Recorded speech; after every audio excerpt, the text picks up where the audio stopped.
We're going to demonstrate the proper disassembly of a door before refinishing process. Put the window down first. The first step is taking the interior trim panel off.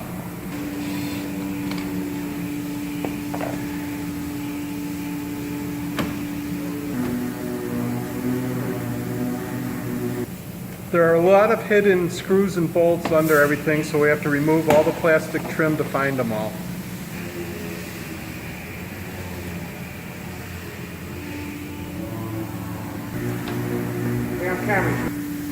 The wiring that holds the door together all has to be removed, and the cables for the door handles also have to be removed.